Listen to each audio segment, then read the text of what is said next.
It began innocently enough.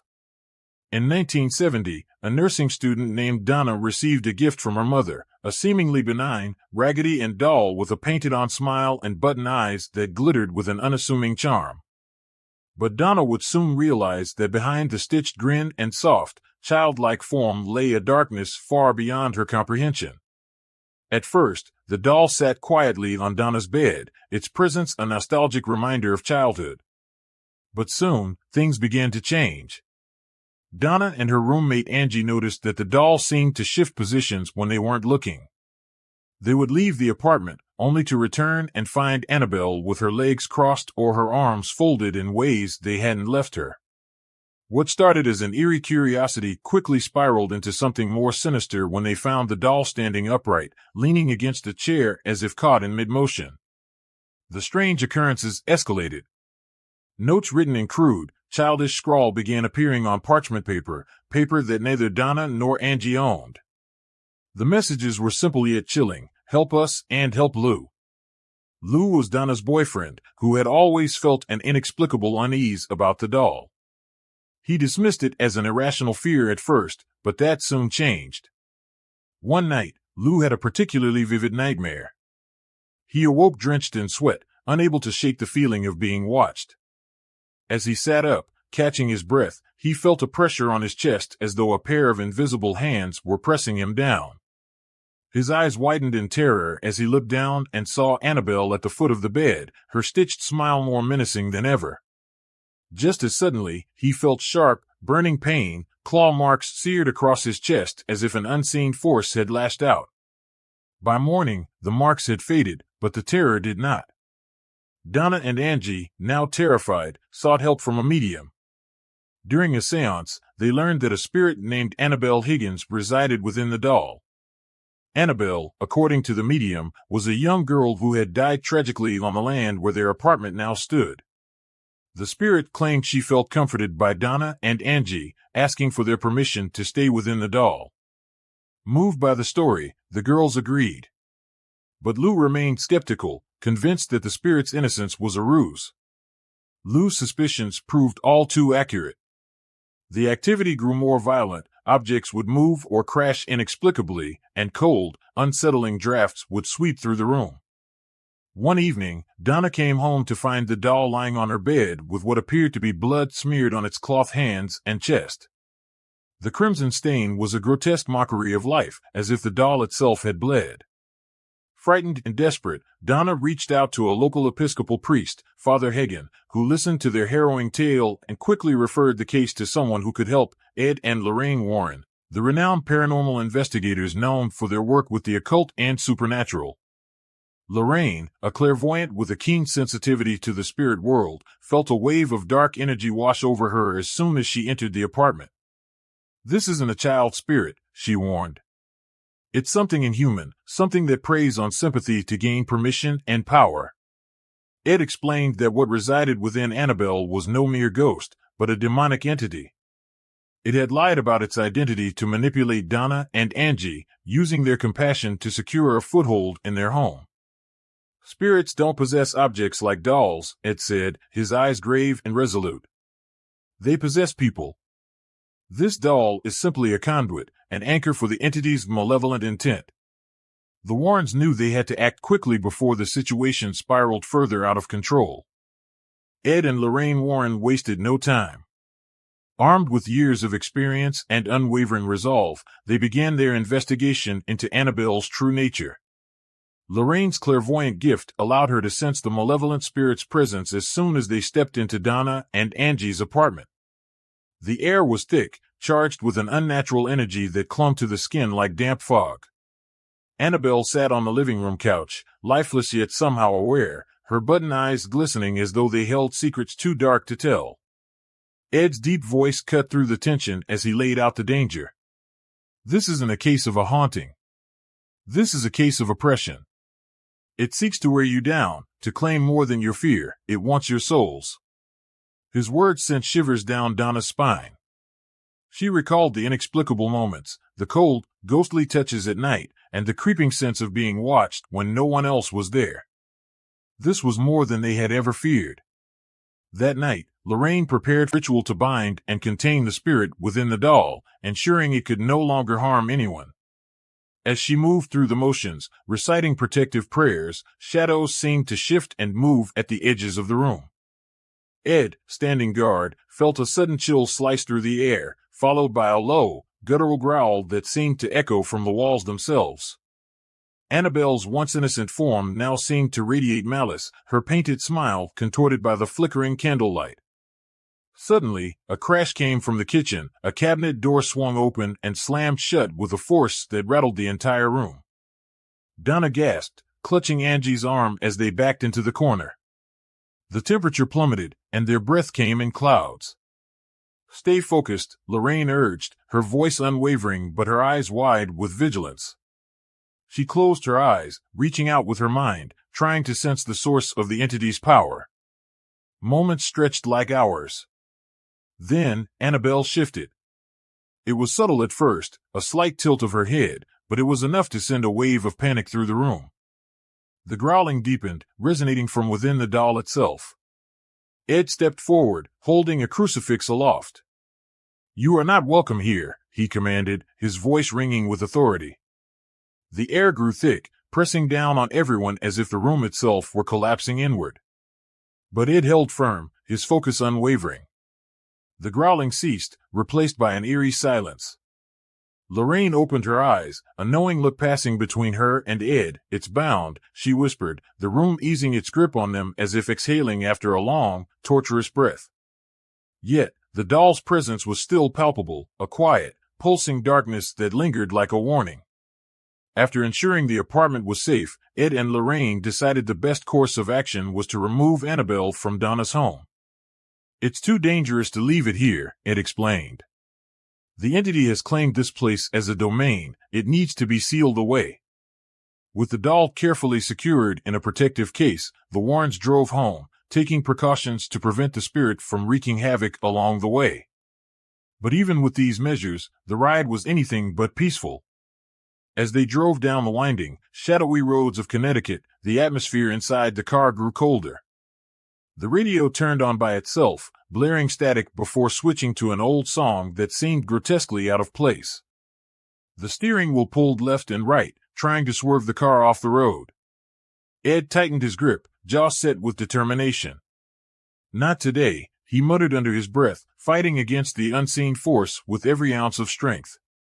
When they finally reached their home, Lorraine exhaled with relief, but her eyes stayed locked on the doll, which sat unnaturally still in the back seat. "We're not done yet," she said. Ed nodded, understanding that their work was far from over. The entity had been subdued, but not defeated. Annabelle would need to be contained in a way that ensured it could never lash out again. The Warrens prepared a special case, reinforced with protective prayers and symbols, to house Annabelle in their occult museum. "This will be her prison," Ed said as he locked the doll inside. Lorraine placed a gentle hand on the glass, feeling the dull thrum of malevolence that lay dormant but not extinguished. "It's quiet now," she whispered, "but we must always be vigilant." And so, Annabelle became one of the most infamous items in the Warrens' collection, a reminder of the thin veil between our world and the one that lies just beyond, where shadows linger and spirits wait for their chance to return. Annabelle sat encased behind thick glass, surrounded by relics of dark stories past. The Warrens' Occult Museum was a place like no other, where each object whispered tales of possession, tragedy, and fear. To the casual observer, Annabelle appeared as just a doll, a simple plaything with painted eyes and a red yarn smile. But visitors who approached her case felt an inexplicable chill, as if the room grew colder in her presence. Lorraine Warren always warned, "Do not touch.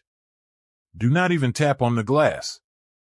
It wasn't long before tales of Annabelle's influence began to circulate among those who visited the museum. One particularly audacious visitor, a young man who scoffed at the warnings, rapped on the glass and laughed as he taunted, "If you're real, do something." Lorraine, who had been in the adjoining room, sensed the sudden shift, the malevolence waking like a beast disturbed. She rushed back only to see the young man standing with a smirk, oblivious to the dark consequence that awaited him. As the story goes, the young man left the museum that day with his girlfriend, still laughing at the notion that a doll possessed any true power. But as they rode down the narrow, tree-lined roads, something unseen intervened.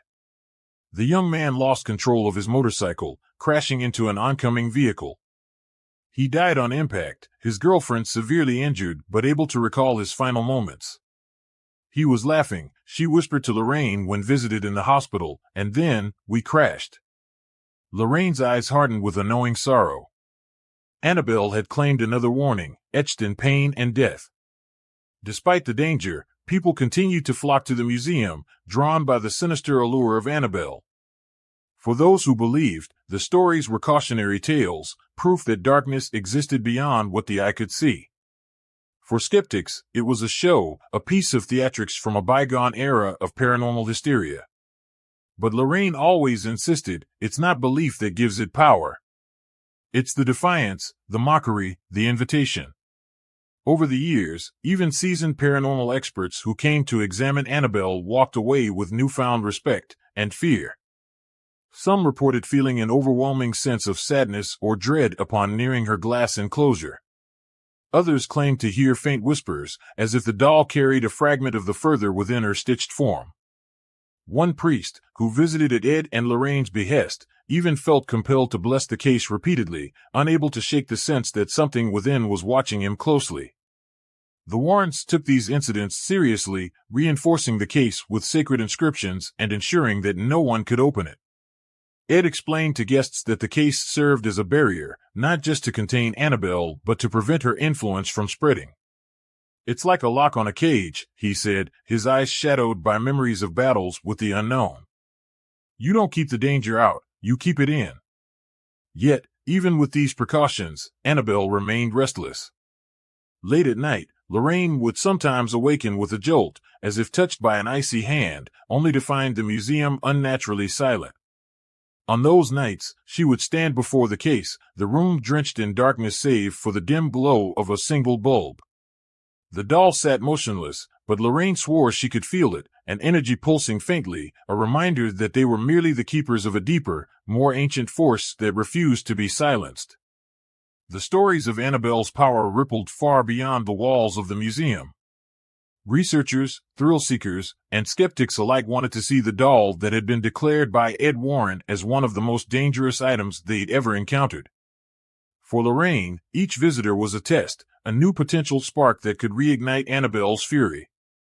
You think it's just a story, she would tell them, her voice low and serious. But stories don't leave scars, and they don't steal lives. One night, a paranormal investigator visiting from overseas came to see Annabelle. He had heard the rumors but was determined to debunk them. Standing alone before the case, he took out his phone to capture a photo. Just as he pressed the button, the air grew dense, and an involuntary shiver ran down his spine. His phone screen went black, and the temperature dropped sharply, the room now suffused with an unnatural stillness. The investigator stepped back, breath ragged, as he realized he could no longer muster the courage to move closer. The doll had not shifted, not in the slightest, but the air around her throbbed like a heartbeat. The following day, he spoke to Lorraine, his voice trembling. I don't know what I felt, he admitted. Lorraine nodded, her eyes soft with understanding but firm with warning. Sometimes, feeling is enough, she said. And so, the legend of Annabelle continued to grow, as chilling and enduring as the dark presence sealed behind glass, waiting for the moment someone would challenge it once more. Years turned into decades, yet Annabelle remained, her presence a haunting constant in the Warrens' occult museum. The glass case became a barrier between the living and the darkness that lay dormant inside, reinforced by blessings and rites. Ed Warren passed away in 2006, leaving behind a legacy defined by battles with the supernatural, but Lorraine carried on, her resolve unbroken. She continued to guard the collection, visiting Annabelle's case regularly, her whispers of protective prayers a daily ritual. This isn't just for show, she would remind visitors, her gaze shifting to the doll, this is a warning. Lorraine's caution was well-founded. Annabelle's reputation had grown beyond the museum, becoming a chilling tale shared across the globe. paranormal enthusiasts, ghost hunters, and the merely curious recounted stories of people who had interacted with the doll and faced consequences, crashes, sudden illnesses, or inexplicable misfortunes that followed them like shadows. Even those who doubted the existence of spirits admitted that something about Annabelle seemed different. It was as if the doll's power thrived not on belief alone, but on the fascination it inspired, feeding off the fear and skepticism alike. One story that Lorraine would often share involved a woman who visited the museum with her husband. They had come out of curiosity, interested in hearing the tales of haunted artifacts, but the woman's attention was particularly drawn to Annabelle. She stood before the case for a long time, studying the simple, painted features.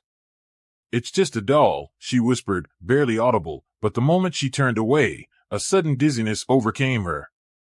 She stumbled, reaching for her husband as her vision blurred. When she finally recovered, Lorraine was already by her side, concern etched into her face. "Some things aren't meant to be tested," Lorraine said softly. The museum itself became a symbol of the Warrens' fight against the unexplained, a place where ordinary objects took on extraordinary menace. To those who entered, the rows of relics were more than just curiosities, they were silent witnesses to the unseen forces that lurk just beyond the veil. And of all the relics, Annabelle remained the most feared. Even experienced paranormal researchers treated her case with respect, some refusing to approach it altogether, as if proximity alone could invite disaster. In 2019, Lorraine Warren passed away at the age of 92, leaving behind an unparalleled legacy in the world of the paranormal. Her death marked the end of an era, but it did not silence the stories. If anything, interest in Annabelle surged, fueled by documentaries, movies, and accounts from those who claimed to have felt her influence. Yet, without Lorraine's watchful eyes, questions arose about whether the safeguards would hold.